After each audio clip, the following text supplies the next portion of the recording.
Hey, friends out there. This is Thursday, March 9th, 2023. And it is just about 5:40 in the morning here in Northern California. And as usual, today I'll talk about a few different things.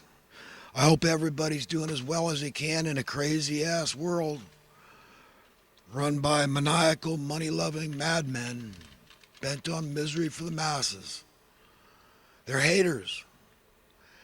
And it's tough to understand the mind of a hater if you're not a hater, and you almost say, why bother? Except that the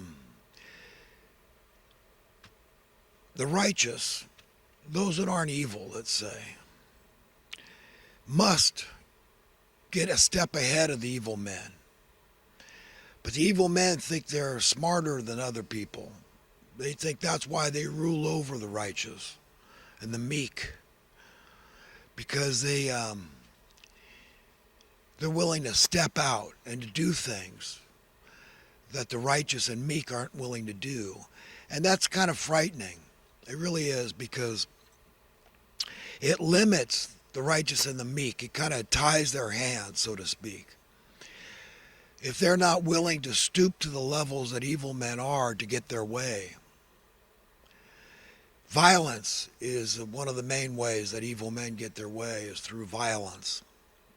They say, we got to just show these people who's boss, and they become the bully on the block.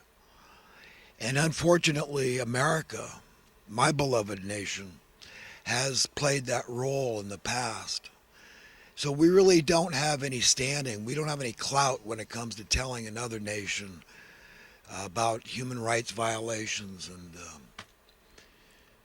protecting the welfare of the civilians in an area that's being overrun by an invading force, let's say. Yeah, we've played that role. It's not always been strictly defensive, and it's sad to say. It's very important that we learn to reject the view the secular world religious system wants you to adopt, their way of thinking. It's very controlled. You notice all these ads, just for one example, on TV about vaccinations. All these, John Legend is up there, all these people, hey, yes, go, be smart, go get your vaccine, go get your booster, whatever. But would they allow, ask yourself, would the mainstream media allow somebody with a differing opinion, even if it's a doctor with credentials, saying, no, please don't go get one, and here's why I'm telling you not to get a vaccine or don't get a booster? Would they allow that? That's just one example of countless. That's why you can't trust the secular world religious system. They're a bunch of liars, deceivers, monsters. I mean, all these meteorologists, okay, they all know. This is their job to look up into the sky. They know what's going on. They know about geoengineering, for example. They know about high altitude aerosolized spraying. And this, if you look into it, experimental thing's been going on for decades now, since the 90s that I remember. I've been looking up into the sky since I was a little boy. I know what a contrail looks like any time of year. No matter what the moisture content in the atmosphere is, I know what a contrail looks like. And they dissipate. They don't turn the sky milky white from a clear blue, bright blue sky, okay? And they don't crisscross. We don't have that much air traffic that you see grids and line after line after line. I mean, just look up, be honest. But yet you got to wonder, it's spooky that none of the meteorologists will talk about it. Why is that? Is it because they themselves wouldn't like to? Or is it because they're being controlled? You see, everything we learn about from the mainstream media is controlled education. Okay, it's not, they don't just allow anybody, because they'll say it's fake news. Oh, no. See, who's the grand poobah deciding what is and what is not fake news? You have two experts that can differ on an issue. They can have opposite views, and you've got to decipher it just like a jury deciding. You got to be that juror, and you got to decide for yourself what's right or wrong. Am I crazy? Am I a lunatic? You know, I got into real estate way back in about 2004. I started learning. I started going to school. I wanted my real estate license so I could develop truly affordable housing.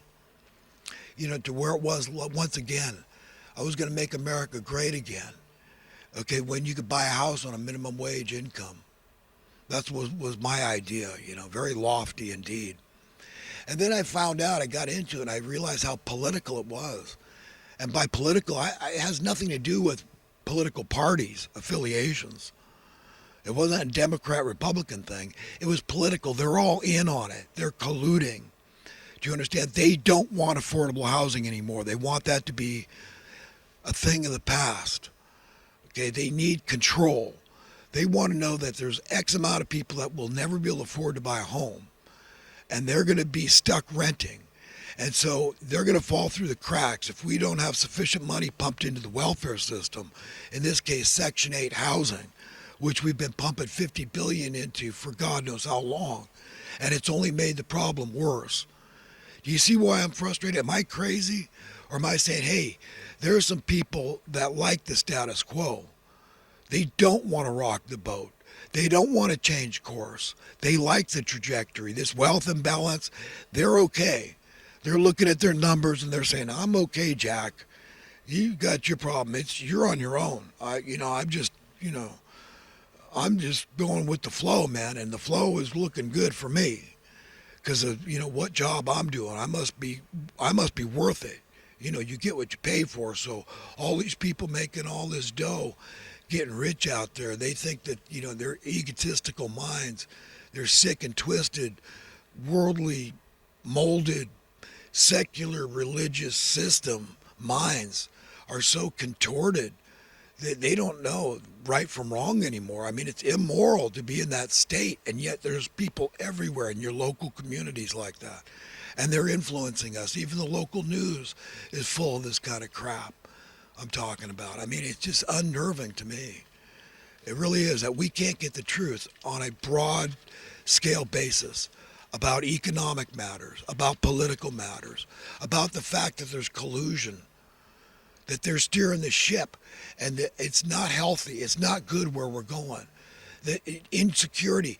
You think when the cost of living goes up and people were barely making it before, you think they're not scrambling and wonder how they're going to make ends meet? You think they're not scared? Oh, we've got to watch these constant commercials on Feeding America. I mean, don't we have enough to be humiliated about? Aren't there still food stamps available for people?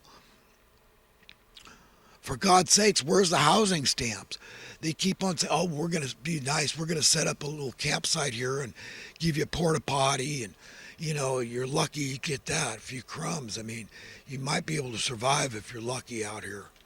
That's what we do. But if you're a criminal, okay, if you're a murderer, or if you're a child molester, if you're a rapist or something of a such, carjacker, thief, then we'll give you 3 hots and a cot, and it's going to cost the taxpayers over $100,000 a year, I understand, from some reports, per inmate per year in California.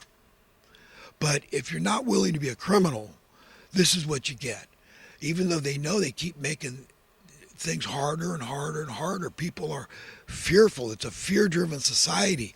If you don't find a way to crack that ever harder nut, if you don't pull a rabbit out of the hat and do some fancy footwork, man, that next homeless person you see out there suffering needlessly, while there's a glut of housing in America. Yes, a glut of housing. Just like there's a glut of diamonds. You'd never know that, would you? Yeah. They're reporting that in the mainstream media. But we got blood diamonds. People getting murdered and maimed. I don't know if that's still going on, but we remember that was a big deal for a while for this. And people are dying. These people are murderers. People suffer needlessly out in the cold. Can you imagine? I died one night. I was born in Southern California. I died one night here in Northern California. Excuse me. And we think that's okay. We've learned to accept it. It's just a constant crisis.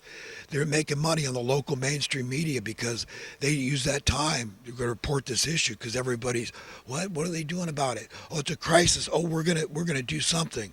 Listen up. We're building mini houses, or we're doing these pallet shelters, or we got to build out onto the shelter. And Section 8. Well, they're tapped out. I don't know what you're gonna do. You should be insecure and fearful because insecurity is fear.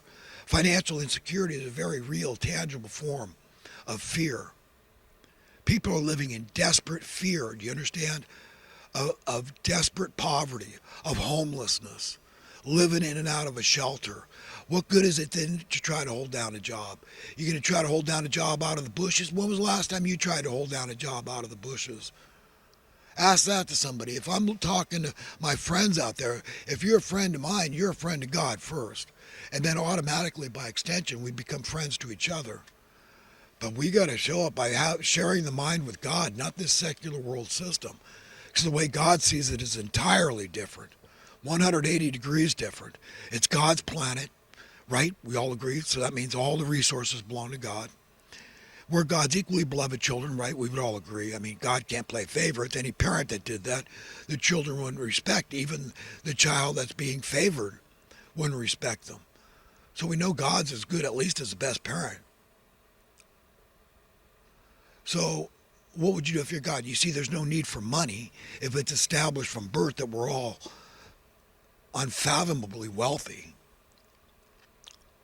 So there is a level playing field in reality in the mind of God.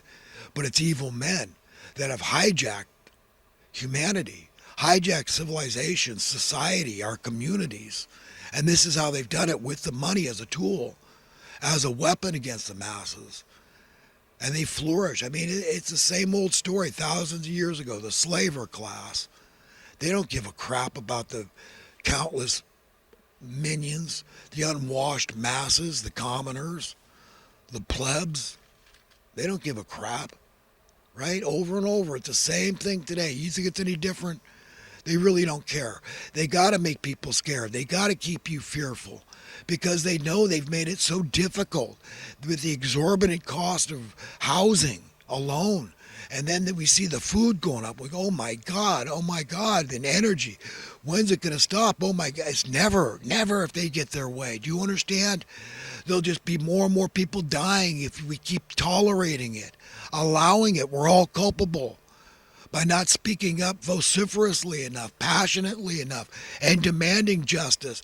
Doesn't matter how good your lot is. You should feel guilty if you don't care about others.